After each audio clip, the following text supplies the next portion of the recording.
Baghdad के अंदर बैतुल हिकमा कायम किया था हारून रशीद ने और मैमून रशीद ने, वो जो सारी दुनिया से उन्होंने किताबों की ट्रांसलेशंस की थी वहां, उसमें बड़े बड़े स्कॉलर्स निकले। मुसलमानों ने दुनिया के अंदर साइंस में लीड किया था, टॉप स्कॉलर्स मुसलमान थे।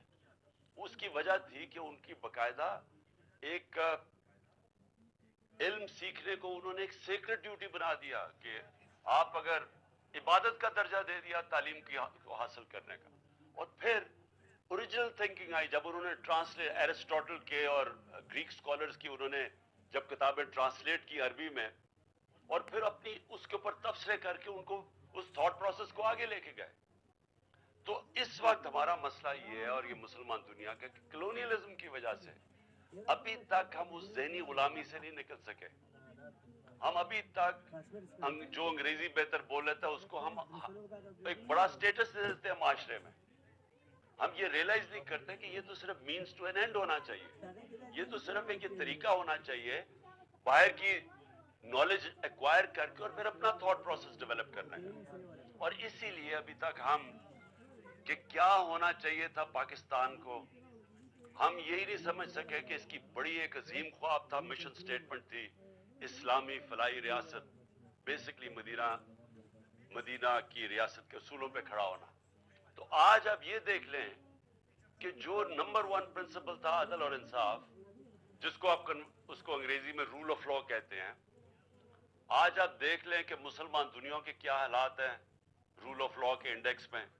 और आप दूसरी तरफ देख लें कि मगरबी रियासतें जो मुसलमान नहीं है उनके रूल ऑफ लॉ के इंडेक्स में वो किधर है।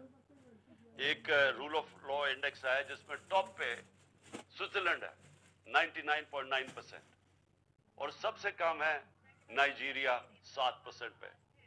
नाइजीरिया तेल के जखीरे पे बैठा हुआ है, गुर्बत की इंतहा है नाइजीरिया में।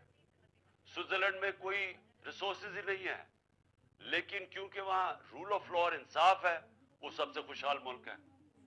यूरोपियन वेस्टर्न मुल्क सब 80 to 90% है रूल ऑफ लॉ में और खुशहाल है।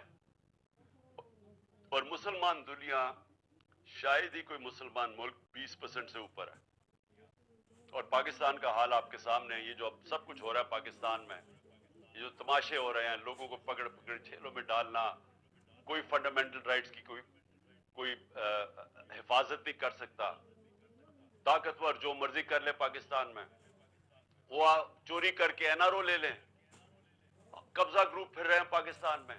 कब्जा ग्रुप कौन होता है? जो ताकतवर कमजोर की जमीन पर कब्जा करता है। तो यहां तो कमजोर की हिफाजत करने के लिए माशरे के अंदर जो होना चाहिए था, प्रोटेक्ट करना चाहिए था अवाम के और लोगों के राइट्स को, वो है ही नहीं। कभी आपने सुना है यूरोप के अंदर कभी कोई कब्जा ग्रुप है? कभी सोचा है कि किसी, ये जो पाकिस्तानी, कभी पूछे उनसे कभी किसी की जमीन पे कब्जा हुआ या घर पे कब्जा हुआ?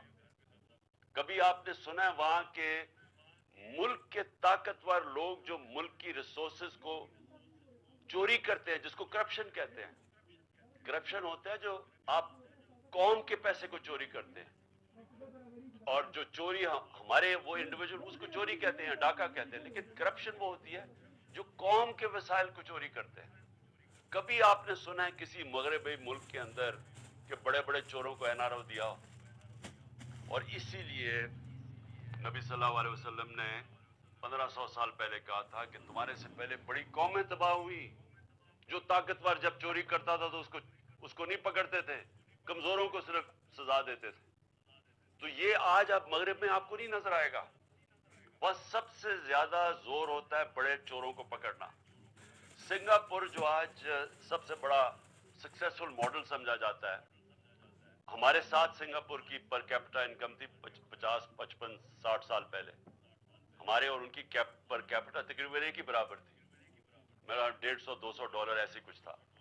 आज सिंगापुर की पर कैपिटा $60,000 है, और पाकिस्तान की पर कैपिटा इनकम, मुझे बड़े अफसोस से कहना पड़ता है, पता नहीं 2000 भी पहुंची है या नहीं, क्योंकि अब जब रुपया गिरता है तो वो नीचे आ जाती है पर कैपिटा। और अब 100 रुपया गिरा है पिछले 8-9 महीने में, $100 डॉलर में गिर चुका है। तो सोचे कि पर कैपिटा और नीचे आ गए डॉलर टर्म्स के अंदर। तो सिंगापुर की $60,000 पर कैपिटा है। तो सिंगापुर ने करप्शन के ऊपर आते साथ ही हाथ डाला। कैसे? कानून, रूल ऑफ लॉ एस्टैब्लिश करके। उन्होंने छोटे चोरों को नहीं पकड़ा, उन्होंने वो जो हदीस है उसके ऊपर चल के उन्होंने सबसे बड़े लोगों को, बड़े बड़े वजीरों को पकड़ा, और उसके बाद वो नीचे खुद ही लोग ठीक हो जाते हैं। और छोटी चोरी से मुल्क तबाह नहीं होते। जो बड़े बड़े वजीर, वजीर आजम, मिनिस्टर्स, जब आपके साहिब इक्तदार, साहिब हैसियत, जब वो चोरी करते हैं तब मुल्क खत्म होता है। चाइना ने जो सबसे तेजी से तरक्की कर रहा है, 450, तकरीबन 450 वजीरों को उन्होंने सजाएं दी हैं पिछले 7 साल में। तो कोई भी मुल्क जब तक इंसाफ कायम नहीं करता वहां खुशहाली नहीं आती।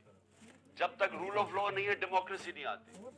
डेमोक्रेसी किसी, आप जब रूल ऑफ लॉ का मतलब ही डेमोक्रेसी है। डेमोक्रेसी होती वो है जो कानून के सामने सबको एक बराबर कर देती। तो जब आपके मुल्क में रूल ऑफ लॉ ना हो, डेमोक्रेसी नहीं आती। आप ये तमाशा देख लें पाकिस्तान में, आइन कहता है कि 90 दिन के अंदर इलेक्शंस होने हैं। वो सारे मिल के कह रहे हैं कि नहीं जी 90 दिन में इलेक्शन नहीं, और बहाने मार रहे हैं कि कुछ पता नहीं पैसे नहीं है। पैसे नहीं है, सोचे, कहते पैसे नहीं है इलेक्शन करवाने के लिए। ये तो डायरेक्ट, ये भी आइन की कॉन्ट्रवेंशन है। सो हमारे मुल्क के अंदर जब तक हम रूल ऑफ लॉ एस्टेब्लिश नहीं करते, जो मैंने 26 साल पहले अपनी तहरीक शुरू की थी, इंसाफ की तहरीक, मींस रूल ऑफ लॉ, तो ये तो नंबर 1 चीज थी मदीना की रियासत में। खुशहाली बाद में आई, पहले अदल और इंसाफ आया। दूसरी चीज उतनी बड़ी है सॉवरेंटी। देखिए, एक ला इलाहा इल्लल्लाह का दावा ये होता है कि मैं आजाद हूं, मेरा मुल्क आजाद है। ये नहीं हो सकता कि आप इतना बड़ा दावा करते हैं और आपका मुल्क गुलामी करे, कभी किसी सुपर पावर की, कभी किसी के सामने हाथ फैलाए। ये बिल्कुल ला इलाहा इल्लल्लाह की कॉन्ट्रवेंशन है। एक स्टेट की सॉवरेंटी जब वो सब्जुगेट कर देती है अपनी सॉवरेंटी। अच्छा, इसको भी और डिफाइन कर दें कि जब हम कहते हैं इंडिपेंडेंट फॉरेन पॉलिसी, उसका क्या मतलब है? इंडिपेंडेंट फॉरेन पॉलिसी का मतलब ये होता है कि एक मुल्क की फॉरेन पॉलिसी बनती है अपने लोगों के मफादात की तहफ़्फ़ुज़ देने के लिए।